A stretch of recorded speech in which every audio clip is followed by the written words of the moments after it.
So here we are. The month is December, it's 2022, and a lot of us have completed our holiday gift buying. Some of us haven't even started. Raise your hand if you're one of those people. Well, here we have the holiday edition of Jean Paul Gaultier's Le Male. I've encountered a lot of these special editions in the past, and some of them end up being completely different takes on the classic DNA, even composed by different perfumers. Of course, I'm thinking about the Airlines edition, the Superman, the Popeye, and even some other flankers that I personally own in my collection. I'm going to be letting you know what I think of this brand new release for 2022, so make sure to stay tuned.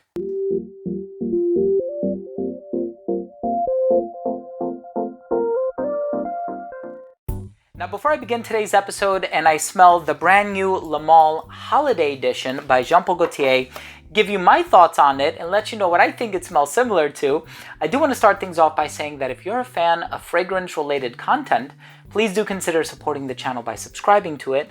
Hit the bell icon so you could be notified whenever I do upload future videos to the channel.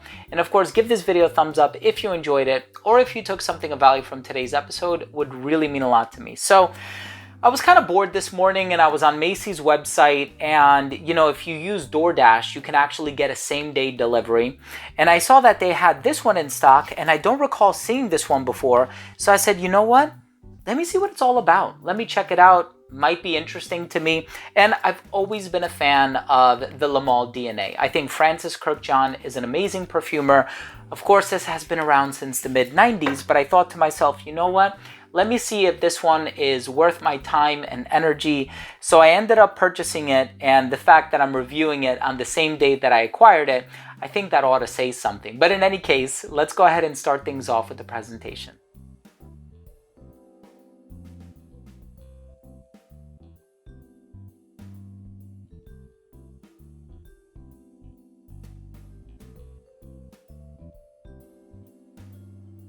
My initial impression of this brand new fragrance, it smells like the original Le Male by Jean Paul Gaultier. That's it. It's just the same bottle in a new puffy winter jacket and a pretty cool semicircular or semi-cylindrical box.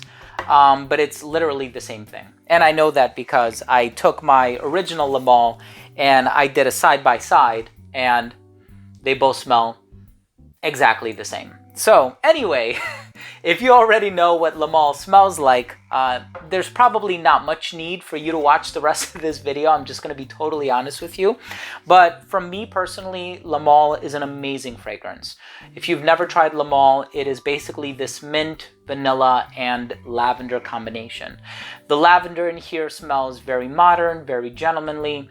It does have a youthful appeal to it. And it's kind of interesting because we're talking about something that has been around now for almost 3 decades. And so if you find something on the market that's been around for almost 30 years, chances are it's not going to smell modern anymore. Well, that's not the case for Le Male. I think Le Male can still be worn very comfortably in 2022 or perhaps even 2023. We're only a few days away from 2023. It has that gentlemanly lavender vibe, and we've even seen some newer releases like D by Diesel do the whole vanilla lavender twist thing. So it's a DNA that's still being experimented on, and it's a DNA that's still being utilized. So with that being said, I still find this fragrance to be very modern in many ways. I do like that mint that's in here. It gives it this icy cool sensation. And I feel like that's something that they did quite well with Le Beau Male. Not Le Beau, but Le Beau Male, which is now discontinued, where they kind of had like this minty wormwood artemisia thing happening in there.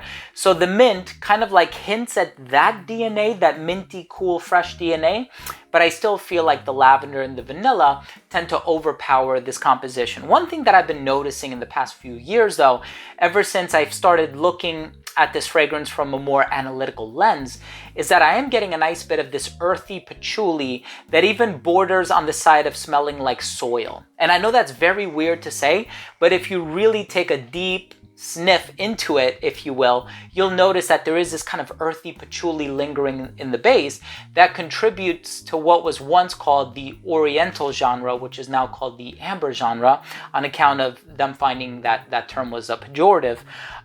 So I do kind of find that it does have these ambery tendencies about it, which I personally really enjoy. And funny enough, I was at the barber shop. I go every weekend, but I was there a couple weeks ago, and I smelled one of the barbers wearing Le Male. It was either Le Male or Cuba Gold, because it was that DNA. And I was like, wow, that still smells good. And that kind of inspired me to wear Le Male again last week. And I think it's the recollection of that memory that inspired me to order this version today. Not fully knowing that it was going to smell exactly the same. I thought maybe they would have changed up the DNA a little bit, as they've done with some special editions in the past. But this is a special edition, but also a collector's edition. 9 times out of 10, if you see collector's edition written on the label or the packaging, it basically means it's the same exact smell, just presented slightly differently. Let's go ahead and finish things off with my overall assessment. So first up, in terms of the uniqueness and the overall smell, what can I say? It smells the same as the mid-90s release, although the one thing that people always go back to is the fact that Cuba Gold apparently came out before Le Male. I was kind of surprised to learn that. So in that case, I guess it's not that unique, but what's the fragrance that picked up on that mainstream popularity? Certainly not Cuba Gold. This has more of an iconic bottle, silhouette, reputation, if you will. And so, you know, it smells great. It still smells very modern, very pleasant. And yes, I still get compliments from it from time to time. Longevity, unfortunately, is about 5 hours. And I'm not talking about this one. I am talking about this one. But I am guessing that, you know, because they smell exactly the same, the performance is going to be the same, the formula is the same, unless it was reformulated yet again. But I really don't think that's the case. So you can expect about 5 to 6 hours, depending on your skin chemistry. The projection was within an arm's length for the first half hour of application. It became an elbow's length scent right around hour 3.5, right around hour 5 or 6. It became a skin scent and thus disappeared. In terms of the versatility, I think this one can be worn in every season except for, ironically, except for the winter.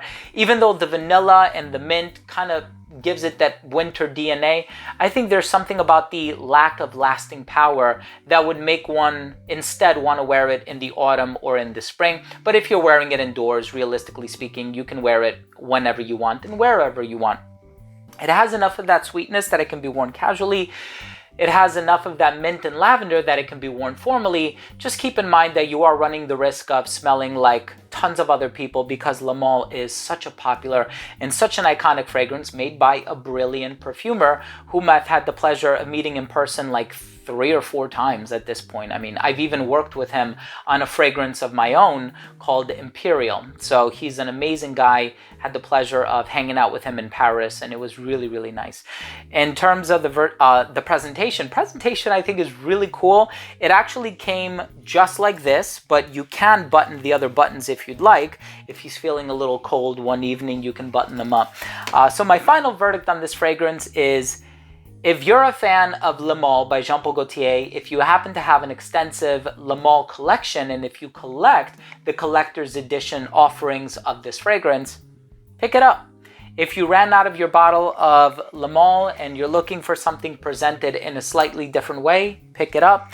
I ended up paying about $129 for this one, with the taxes and the same day delivery and also the tip that I gave on DoorDash. It was actually kind of expensive, which realistically speaking, you can buy a bottle online on a discount website like Max Aroma or Fragrance X, and you can get a much better price for it. But anyway, you didn't hear that from me. Thank you so much for watching. I hope you enjoyed this review. If you did, please do consider supporting the channel by subscribing to it. Hit the bell. Give this video a thumbs up. It tells you, the YouTube algorithm, that you enjoyed this video.